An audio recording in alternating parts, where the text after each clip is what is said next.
Hey everyone, Darren Hunter here with Deniz Yusuf. This is the Top Growth Podcast Show where we get deep into rent roll growth strategies. Don't forget, we've got the BDM Coach Podcast Show where we get into the key skills that BDMs need to bringing in 10, 20, even 30 new properties a month. So go and check that out.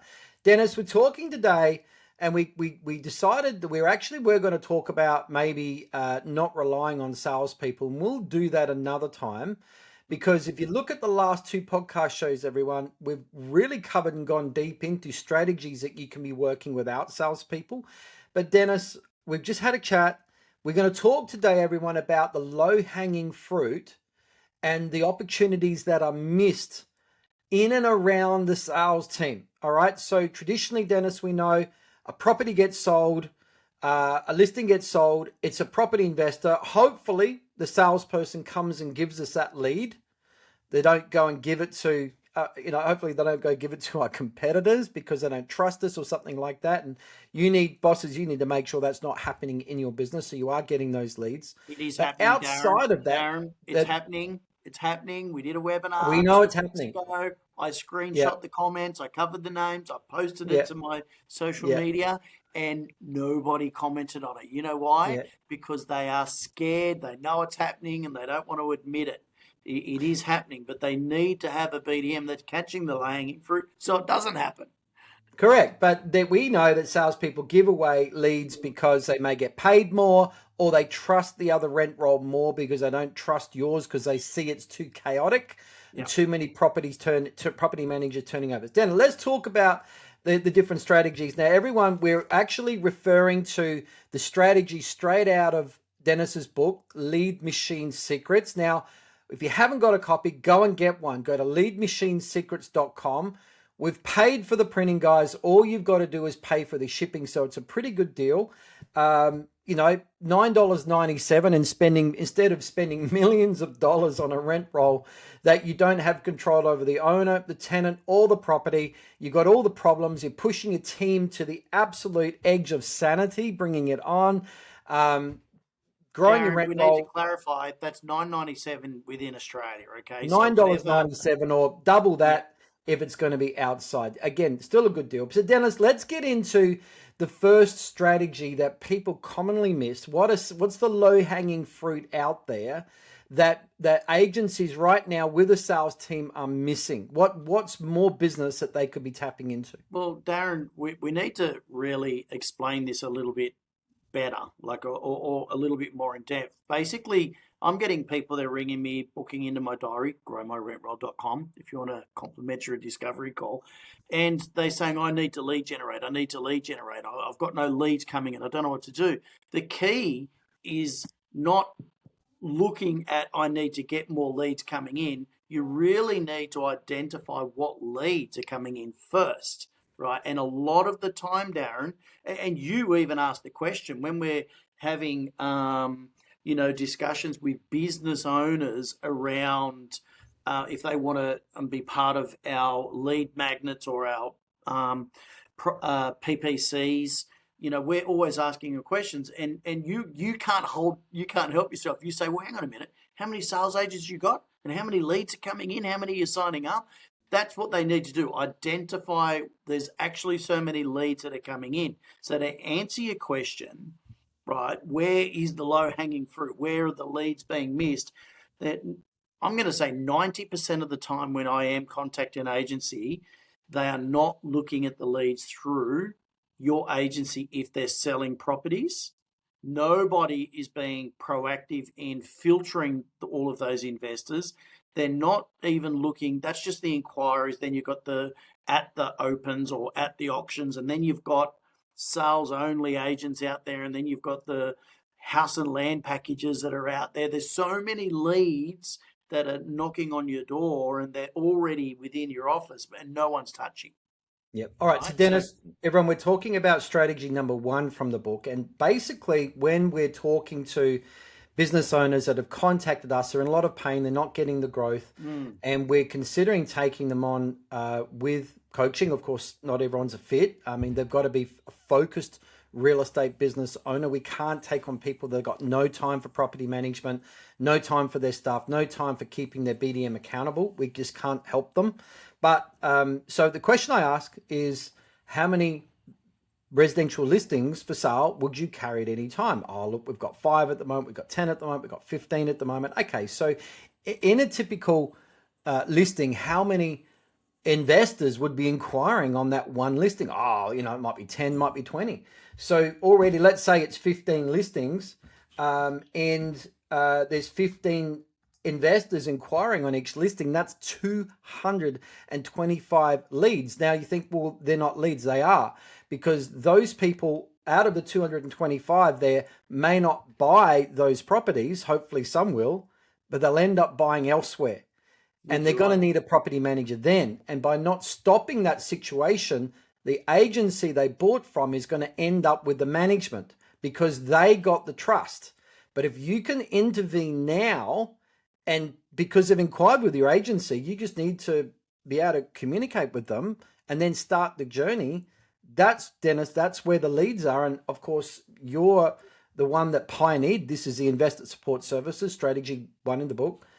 Where you signed up 745 properties in 3 years just from that one strategy. Yeah, well, it's really important that a lot of BDMs and property managers, that are in charge of listing, they're so busy at, I'm talking about the property managers, they're so busy at managing a property, they don't have the time to work on those leads, to nurture those leads that haven't purchased yet. So it's really difficult to follow. But if you're a full-time BDM, right, and you've got time to nurture these leads, when you've been nurturing for 2 to 3 months, those people will start signing up. But at the same time, you're dealing with new leads that are coming in, and then you're nurturing them over that period of time. So, 3 months of sticking into this, you can get instant results too. Sometimes somebody's looking at buying a property and bang, but they've put an offer on a rival agent's property. And you get the listing. It's about nurturing leads, getting trust from these people prior to them purchasing a property. And the key is you've got to identify these investors when they're looking at purchasing a property, because a sales agent, Darren, as we all know, their priority is selling the property. They're not thinking about growing the rent roll. This is where we cannot rely on the salespeople to grow the rent roll. We can't even rely on them asking the question, are you buying this as an investment property or are you expanding? These are questions a BDM can be doing.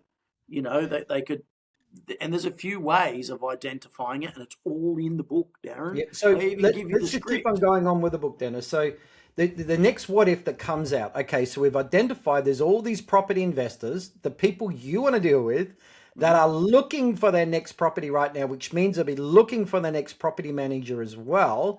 Then, Dennis, we know that some agencies try to put this in place. The salespeople say you can't come anywhere near our leads, particularly those 500-pound gorillas in the sales department that believe they've got all power, and a lot of them do. The boss lets them have it, and the boss says, well, I'm sorry, they won't allow property management to get involved. Well, what are you running a real estate business for if property management can't be getting leads and the rent roll can't grow out of it? But Dennis, let's just refer to now strategy number 6 from the book, which is how to secure leads by attending sales meetings. So in that case there, where there's resistance from the salespeople, getting involved in the sales meetings, particularly what's covered in that strategy, is what's going to help alleviate this, because we're going to build trust with the sales team. Most of the time a sales agent spits the dummy at not wanting property management or a BDM to have anything to do with the sales process is they don't trust them. There is zero trust. They think, well, you're a property manager. What would you know about, a property for sale that's an investment? So you need to go to these sales meetings. You need to have one-on-one with sales only agents or whoever you're dealing with, and educate them on your points of difference, educate them on the stats, educate them on what tenants are looking for, educate them on all of your tenants are paying their rent on time. And this is why. If you build that rapport with them and throw the stats at them, you're turning them into BDM for you, and they're going, holy dooly, this person knows what they're talking about. I can see they're a benefit if they're at my home open. I can see they're a benefit, if I do get them involved as early as I can, because in the end, us as a BDM, our job is to speed up the process of a sale of a property. Because if you've got an owner that says, what will this rent for? I need a letter to go to my bank, right? That's a blockage of a sale. Your job is to overcome that pain for your sales agent. Say, I can speed this process up. I'll have letters at hand and I'll sign them and we'll give it to them, you know, and they might say, oh, just give me a letter. Yeah, but you know what? That figure changes in 2 to 3 weeks because of the market, right? And I want to be there to give them advice to speed it up, not just to give them the letter, but to how they can enhance and get a higher rent return and how to attract a better quality tenant. This is all information that you share at sales meetings so you can build that trust with them. So I think also, Dennis, by giving an incentive that if they sell the property to investor and bring it over, they'll get an incentive of that, but also providing them incentive that if you sign up a lead that came out of their listing inquiry pool, and you got to work out something there as well. That would be whether it's 1 week's rent or half a week's rent or something that salesperson. Check your legislation if you're allowed to, you know. But Darren, you just to speed this up and highlight a script that you can tell a sales agent. If you do have an offering of an incentive for sales agents, you can say, Darren, you know, you've just mentioned to me that, you know, over the life expectancy of one sale property that you're selling, you might have 5 investors. Well, if I list off, you know, right now, the way that you're referring business, only 1 investor buys it. That's only 1 potential referral fee. These other 4 could go somewhere else and buy. Well, imagine if you could get 5 referrals, incomes coming in for you just on that one life of the property. So that's an extra 80% income that you could be generating. So, you know, my job is to get you could have a streamline of income coming in over life expectancies of 10 properties that you're selling, you know, and you sell it to them that way, because it doesn't matter who that investor that they introduce to you. If you sign it up and they've bought off your rival, they still introduced it. They still get the referral, you know, whatever that referral is. Yeah. You know, so it's exciting. Let's keep on moving, Dennis. So now, talking about low-hanging fruit that's missed with the sales team, making as much out of the sales universe as you can. So next would be how to generate property management leads at home open. So just quickly run through that, Dennis, and we'll then look at open home registration lists. So everyone, I'm now referring to strategy number 3. And strategy number 4 from the book Lead Machine Secrets. Again, go to leadmachinesecrets.com. If you're now, you know, you're listening to this, you're out driving, you know you're going to forget what that address was. Here's a quick tip, everybody. Simply go, hey Siri, remind me at 9 a.m. tomorrow to go to leadmachinesecrets.com. And Siri will remind you in Siri's.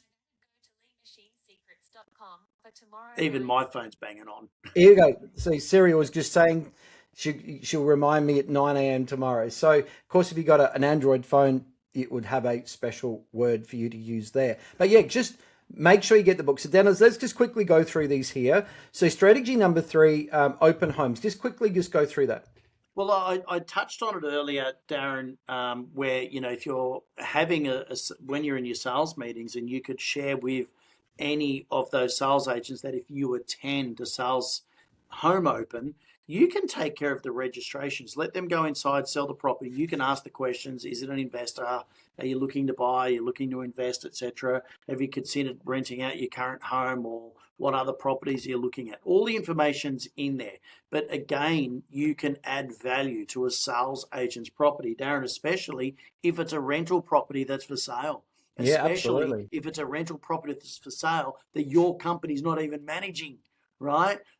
So that, or if it's a self-managed owner that is your company is selling that property, you know. So there's so many layers to it, but you can attend the sales open. You can help them with the registration.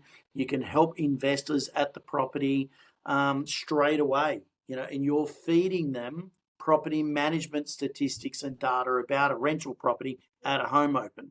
Because not only are they just putting in inquiries on web portals or calling the agency, they're turning up to the home opens as well.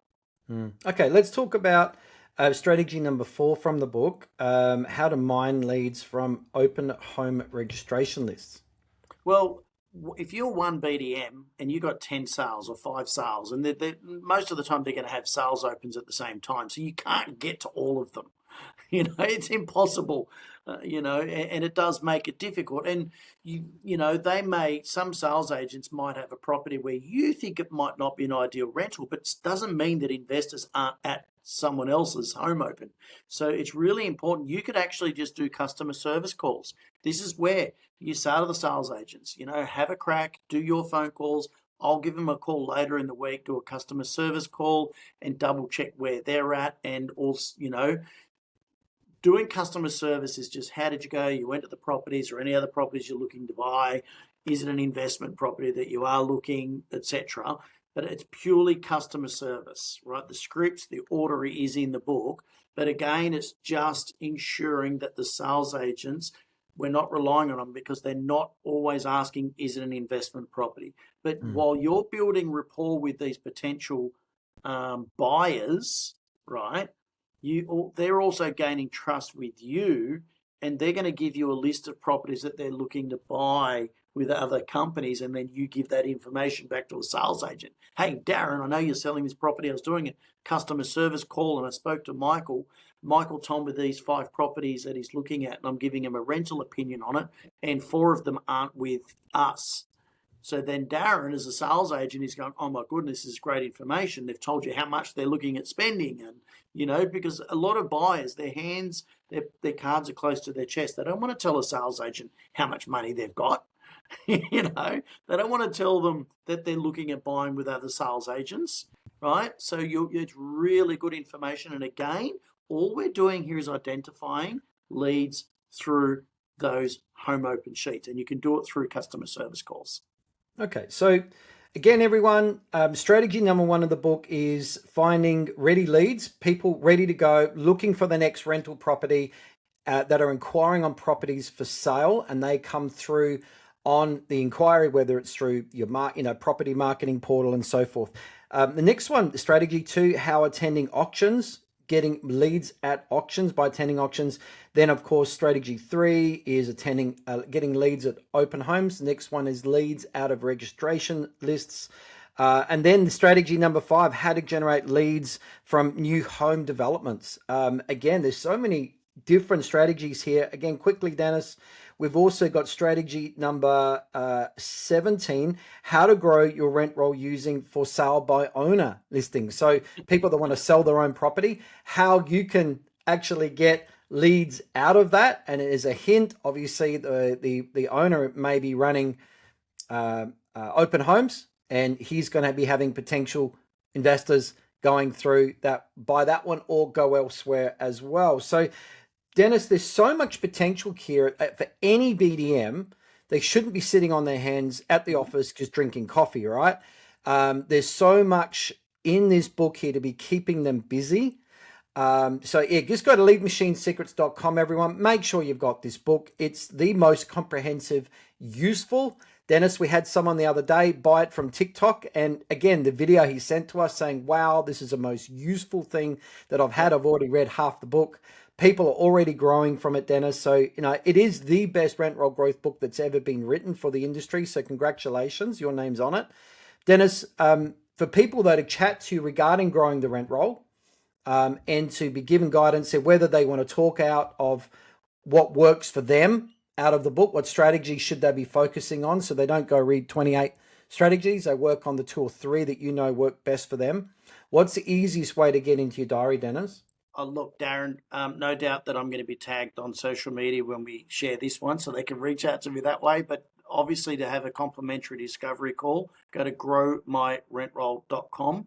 And a couple of questions for them to answer. So I've got a little bit of background information, and then I'll sit with them, ask them some more questions, and I will identify the best strategies. Today, Darren, I met with somebody and I gave them 1, 2, 5, 6, 7, 8, 9 strategies that I told them to really focus on, because they were areas that they were already working on. They were a startup business, only had 18 properties. And I said, well, let's get you to 40 properties and then we can put you into some coaching, you know? So, and they were really excited. So not only did I give them the strategies and what to focus on, but I helped them set some goals and targets so they can get part of a live coaching like the masterminds that we do every Wednesday. That's it. So guys, talk to Dennis. Certainly if you want to talk about our group coaching with our masterminds, where we go really deep into rent roll growth strategies and of course BDM skills. We've also got our property manager nuts and bolts mastermind coming up as well. You can talk to Dennis about that. But also we've got our one-on-one coaching that we can do. That's the next level up. Plus other things that we can talk to you about as well, even helping you with lead funnels. So we can actually deliver leads right into your lap through using meta ads and so forth. So, okay. Thanks everyone. Book into Dennis's diary, growmyrentroll.com. That just puts you straight into his Calendly, straight into his diary. And that way you can meet there. So Dennis, another great episode. Thanks everyone. And we'll see you in the next podcast. Take care, everyone.